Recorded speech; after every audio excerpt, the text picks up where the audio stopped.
मुझे जिस प्रकार से राजनीतिक पूर्वाग्रह का शिकार बनाया जा रहा है, मैं केवल आपसे अनुरोध करने के लिए आया हूं, क्या मैं इस सदन का सदस्य हूं या नहीं हूं।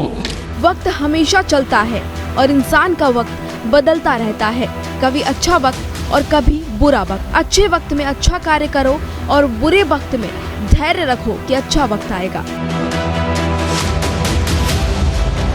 मैं आदित्यनाथ योगी ईश्वर की शपथ लेता हूं कि मैं विधि द्वारा स्थापित भारत के संविधान के प्रति सच्ची श्रद्धा और निष्ठा रखूंगा।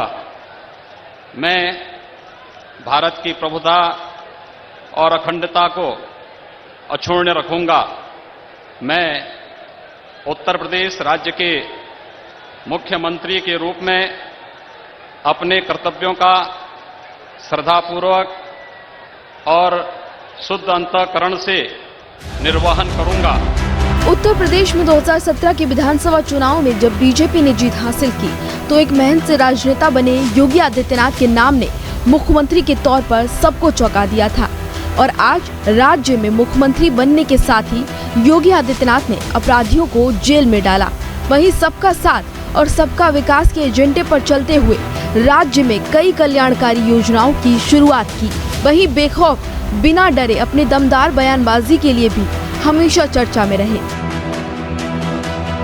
2017 के पहले गरीबों की संपत्ति पर, व्यापारियों की संपत्ति पर कब्जा होता था और गरीब लूटा जाता था, शासन की योजनाओं से वंचित रहता था और स्वयं की संपत्ति की रक्षा भी नहीं कर पाता था।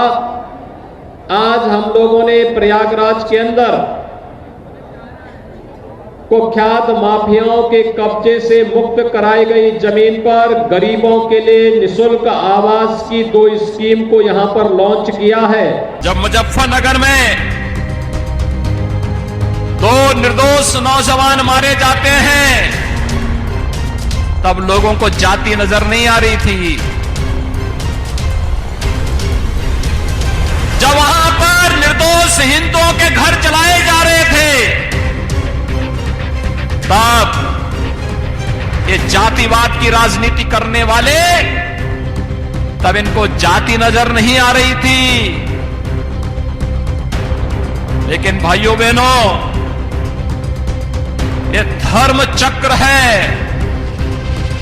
इसी के लिए कहा गया है धर्म चक्र प्रवर्तनाय की बात इसीलिए कही गई है।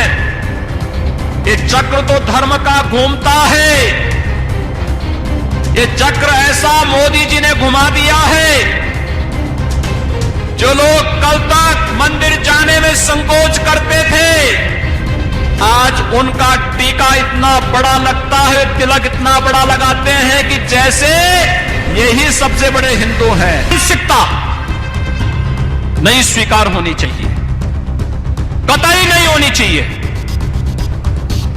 ये मध्य युग में समाज को ले जाने की कुत्सित चेष्टा है जो बहन और बेटियों के जीवन को पूरी तरह नारकीय बनाता है, नागरिकों के मौलिक अधिकारों का हनन करता है और जो केवल और केवल एक मजहबी जुनून के साथ जीते हैं वे लोग इस तालिबानी कुकृत्यों का समर्थन कर रहे हैं। इसको उत्तर प्रदेश की धरती में कतई स्वीकार नहीं करेंगे, करण कतई हम स्वीकार नहीं होने देंगे। विगत 4.5 वर्ष के अंदर आपने देखा होगा उत्तर प्रदेश में एक भी दंगा नहीं हुआ और दंगाइयों को पहले दिन से संबोधित अगर दंगा करोगे तो अगली 7 पीढ़ी का पट्टा लिख करके जाना जो भरपाई करती रहेगी। अपराधी और किसी माफिया की हैसियत नहीं कि वो सिर उठा करके सड़कों पर चल सके, धमकी की बात तो दूर, वो सड़कों पर चल सके। और अगर किसी ने दुस्साहस किया, किसी व्यापारी और निर्दोष नागरिक पर गोली मारने का दुस्साहस किया तो वह गोली उस व्यापारी और उस नागरिक पर तो नहीं लगी, लेकिन उल्टी उसकी छाती को बेचते हुए उसको दूसरे लोक की यात्रा को भी भेज दो। बहनों, आपकी ताकत, लोकतंत्र की ताकत कितनी मजबूत होती है, आपने उसका एहसास कराया। और उस ताकत का एहसास है जो कल तक राम भक्तों पर आज से 31 वर्ष पहले गोलियां चला रहे थे, आज वो आपकी ताकत के सामने झुके हैं। अब लगता है कि अगर कुछ और वर्ष आप इसी प्रकार से ले चले तो अगली कार सेवा के लिए वे और उनकी पूरी खानदान लाइन पर खड़े होते हुए दिखाई देंगे। अपने मठ में चले जाएंगे, मोदी पहाड़ों में चले जाएंगे।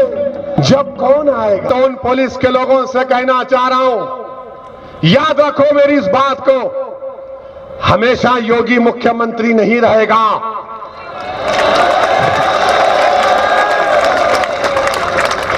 एक गर्मी जो अभी किराना में और मुजफ्फरनगर में कुछ जगह दिखाई दे रही है ना, ये सब शांत हो जाएगी। गर्मी कैसे शांत होगी, ये तो मैं मई और जून में भी इसको बहुत शिमला बना देता हूँ। देखते ही देखते योगी आदित्यनाथ 2022 में शपथ लेने से पहले वे राज्य ही नहीं बल्कि पूरे देश में फायर ब्रांड योगी से बुलडोजर योगी के तौर पर पहचाने जाने लगे। वो सीएम जिनके बुलडोजर माफियाओं पर तेजी से चलते हैं। मैं आदित्यनाथ योगी ईश्वर की शपथ लेता हूं कि मैं विधि द्वारा स्थापित भारत के संविधान के प्रति सच्ची श्रद्धा और निष्ठा रखूंगा। मैं भारत की प्रभुता और अखंडता अक्षुण्ण रखूंगा। मैं उत्तर प्रदेश राज्य के मुख्यमंत्री के रूप में अपने कर्तव्यों का श्रद्धापूर्वक और शुद्ध अंतःकरण से निर्वहन